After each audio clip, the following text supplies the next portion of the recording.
There's one thing every filmmaker hates. One thing I'm personally not capable to do. I'm talking about motion graphics. You know, when you're doing corporate work, there's always this moment where you need to do lower thirds, call-outs, random infographics. No one likes actually doing that. And the main reason for it is because I'm not very good at it. I would even say I'm not capable at all. So is this new After Effects plugin from Higgsfield the solution? We have now through MCP an add-on in After Effects where we can use the supercomputer to generate motion graphics. In this video I'm trying to create several different motion graphics using this tool and hopefully make my life in the future a lot easier. This video is sponsored by Higgsfield, but this topic is very personal to me, so everything you hear from me are my true opinions. Let's start with the lower third. The first thing I did is I loaded in my logo and wrote down this prompt. Just do a little logo animation with a little bit of text. We will use this animation as a baseline for every other lower third we're going to generate. As you can see, my logo is very pixelated, and that's the reason why you should recreate my logo with vectors. This is the first result. It doesn't look like my logo at all, but the text animation and the glow in the background is pretty decent. So I tried to fix it myself. So I tried to click on every point and try to reshape the shapes. So this step didn't work out. But on the other hand, it's my bad because I don't have the real logo. Now I wrote down a prompt that says that we use the logo build as our base and he should recreate 3 variations of a lower third. These are the results and they are also pretty bad. We have a lot of graphics that are just overlapping. The animations and look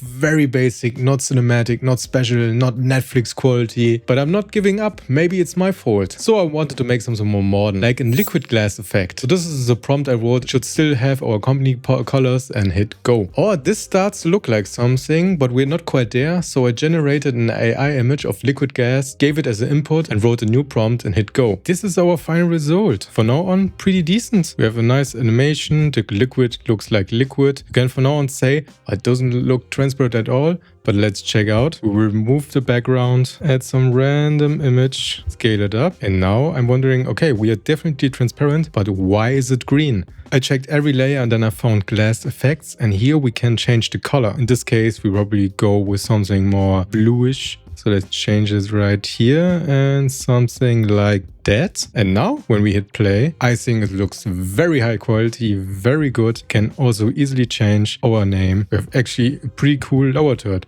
I don't know, with this little bit of animation here that it drifts slightly. I think that's pretty good. I think with 10 minutes more work, I can make this perfect. I have on my website a lot of these little animation video sequences. This is also something your clients really can benefit from. So for now on, go to Higgsfield, stole the section here, throw it into the supercomputer and wrote down, hey, build me something similar and animate it, but use our corporate colors for it. You have always to think about this actually doesn't consume any computer power at all. So you can do your normal cut and that's happening just in the background. Beforehand, you can choose if you use something like Fable 5 or the ChatGPT Soul, or like me, I just hit here smart mode because it's smart. And this is the result.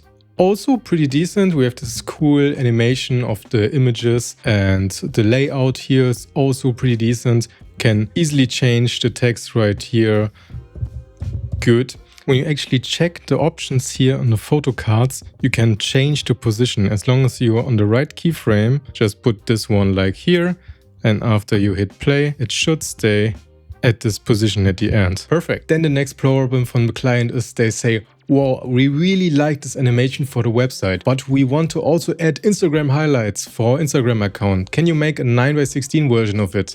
Most of the time I'm really happy I did one thing right, but now changing it to a totally different aspect ratio, impossible for me. So I went to the supercomputer and said, hey, can you make me a 9:60 version of this? And after a few minutes, this was my result. The problem, everything was really off center. So I asked again, hey, can you make everything more central, please?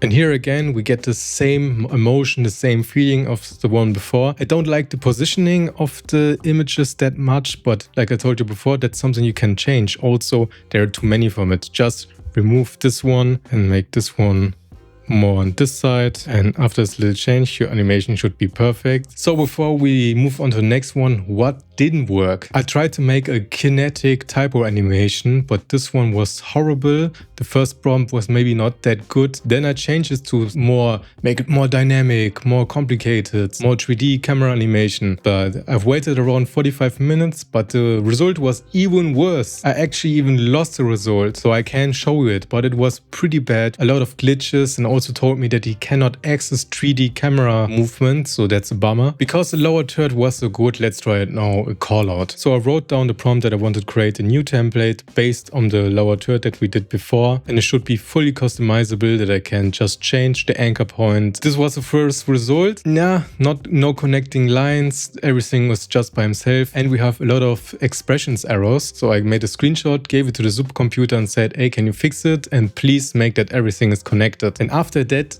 this is the result we got. Now you can see we have this animation, we have actually our glowing recording sign with a little bit of bounce. The line generates from the middle. I don't know if I like that. And also our liquid glass is gone. As you can see, we can actually move this side. Okay, this side should move. Oh. Where's that coming from? So we still have the liquid glass, but it's just not right connected. Can I fix it myself? This is the ultimate test. If I can fix it, everyone can do it. This is still random in the way, but I think I can remove it. Then we're here with only this one, which is actually okay.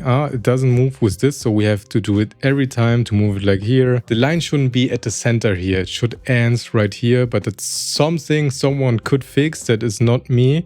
So I think this one is okay. Could be better, could be worse. The next one, I want a cool Netflix carousel for my projects. Also something you can use for the website or a little animation for in a video. So again, I throw in these images because these are the thumbnails of the movies I want to represent. Then I told the AI I want a cool Netflix type animation where we have this carousel animation and the main title in the center gets a little highlight and a little bit of text. This was the first result I got, and it was pretty decent, but it was 9:16. Can I maybe have a 16:9 version and make everything a lot bigger? So this is the final animation. We have this little glitch at the beginning, but I think that looks pretty cool. We have this little bit of movement. The word changes accordingly to the image. Overall, this one's pretty nice. I'm also sad I want to easily change the images. And we have here a little description where he told me, press Alt, drag it into your timeline on the right image, and then the image will change. Let's use image 3. I hit Option, drag into the image. Done. Totally worked fine. The only problem is I can't change the scale because of the expression. If we check it out here, you can see that if I change something here, it just goes back to the other setting. We can actually fix it by search out what is the real resolution and just make the image smaller. And then when you import it, we have a perfectly fit image. Here in our other examples, we could actually change everything with no problem and the shape stays the same. Would I use this tool for my professional work? Maybe. You have to think about this as something that happens in the background. You can just open After Effects, write down your prompt, and then let it roll. It doesn't really affect your PC performance. You can just cut your video, and when there's something good at the end, I can use it. Check out the first link in the video description to try it out yourself. My name is Marco Bagnoli, and I'll see you next time.